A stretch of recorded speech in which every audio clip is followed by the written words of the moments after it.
മകരമാസമൊക്കെ ഇല്ലേ ഇപ്പൊ എന്തൊരു തണുപ്പാണല്ലേ, പുറത്തിറങ്ങാൻ പറ്റില്ലേ. രാവിലെ ഏതാ, ഉച്ച ഏതാ, രാത്രി ഏതാന്ന് അറിയാൻ പറ്റാത്ത അവസ്ഥയായിരിക്കണു ട്ടോ. എല്ലാവർക്കും ചെറിയ മേലുവേദനയും കാലുവേദനയൊക്കെ ഉണ്ട്. പക്ഷെ പറഞ്ഞിട്ടെന്താ കാര്യം, നമ്മൾ ചെയ്യേണ്ട ജോലി നമ്മൾ തന്നെ ചെയ്യണ്ടേ.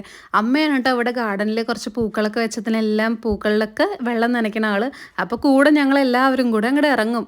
അതിനിടയിൽ ഞാൻ കുഞ്ഞാവിടെ തലയിൽ പേമിയുണ്ടോ നോക്കുകയാണ് കേട്ടോ. കുറേ നേരം എന്നോട് പറയണം, അമ്മു ചുറ്റാ തല ചൊറിയണു എന്ന്. അപ്പോൾ പേനുണ്ടോ നോക്കിക്കൊണ്ടിരിക്കുന്നുണ്ട്. പക്ഷെ ഒന്നിനും കാണാനൊന്നുമില്ല. ഇങ്ങനെ കളിച്ച് വേർത്തിട്ട് വേർപ്പിറങ്ങിയിട്ടുള്ള ചൊറിച്ചിലാവുമായിരിക്കും. വൈകുന്നേരം ഒരു 6 മണിയൊക്കെ ആവും കേട്ടോ മേല് കഴിപ്പിക്കാൻ. പിടിച്ച് കെട്ടിയിട്ട് വേണം മേല് കഴിപ്പിക്കാൻ.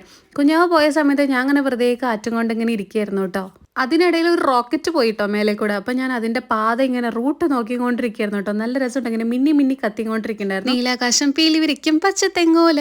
മഷി ഇട്ടിട്ട് പോലും പിന്നെ റോക്കറ്റിനെ കാണാനില്ല. വൈറ്റിൽ റോസ് പൂന്റെ പ്രിന്റ് ഉള്ള ഈ ഒരു ടോപ്പ് എല്ലാവർക്കും ഇഷ്ടമായോ? പറ്റുകയാണെന്നുണ്ടെങ്കിൽ ഞാൻ ലിങ്ക് ലെഫ്റ്റ് സൈഡ് കൊടുക്കാം. നല്ല ഭംഗിയുള്ള ടോപ്പാട്ടോ.